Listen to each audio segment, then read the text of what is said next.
امریکہ اور چین کے درمیان کشیدگی بڑھتی ہی جاری ہے۔ امریکی صدر جو بائیڈن کے حالیہ بیان سے دونوں ممالک کے درمیان تعلقات مزید خراب ہونے والے ہیں۔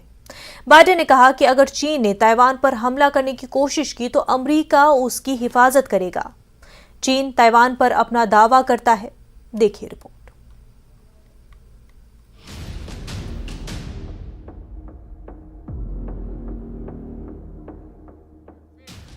امریکہ کے صدر جو بائیڈن نے ایک بار پھر کہا ہے کہ چین کے حملے کی صورت میں امریکہ تائیوان کا دفاع کرے گا۔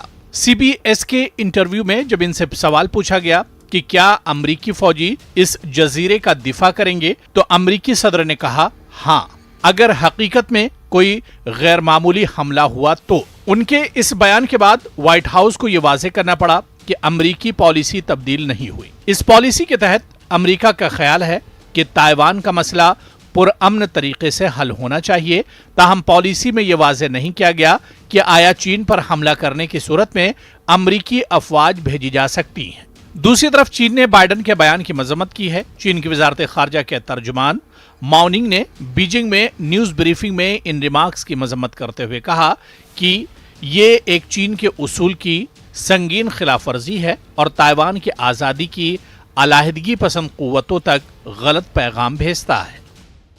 美方言论严重违反一个中国原则和中美3个联合公报规定，严重违背美方做出的不支持台独的重要承诺，向台独分裂势力发出严重错误信号。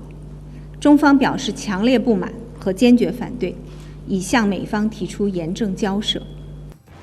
یہ پہلی بار نہیں کہ امریکی صدر نے یہ اعلان کیا ہو کہ امریکی افواج چین اور تائیوان کی جنگ میں حصہ لیں گی، تاہم وائٹ ہاؤس بعد میں اس بیان سے پیچھے ہٹتا نظر آیا ہے۔ اس سے قبل انہوں نے رواں سال مئی میں دورہ جاپان کے موقع پر بھی یہ اعلان کیا تھا۔ بائیڈن کا بیان ایک ایسے وقت میں آیا ہے جب پہلے ہی دونوں ممالک کئی محاذوں پر ایک دوسرے پر نکتہ چینی کر رہے ہیں۔ رواں سال اگست کے آغاز میں امریکی ایوان نمائندگان کی اسپیکر نینسی پیلوسی کے اگست میں اس جزیرے کا دورہ کرنے کے بعد امریکہ اور چین کے درمیان تناؤ بڑھ گیا ہے۔ اس دورے کے بارے میں امریکی صدر جو بائیڈن نے کہا تھا کہ یہ دورہ اچھا خیال نہیں تھا۔ بیجنگ نے جواب میں تائیوان کے ارد گرد 5 روزہ فوجی ناکہ بندی کر دی۔ امریکہ کا دعویٰ ہے کہ چین نے جزیرے پر میزائل داغے، تاہم بیجنگ نے اس کی تصدیق نہیں کی۔ تائیوان نے کہا کہ چین نے جو میزائل داغے وہ بلندی سے پرواز کرتے ہوئے فضا میں چلے گئے اور ان سے کوئی خطرہ نہیں۔ Bureau report, news 18 net work.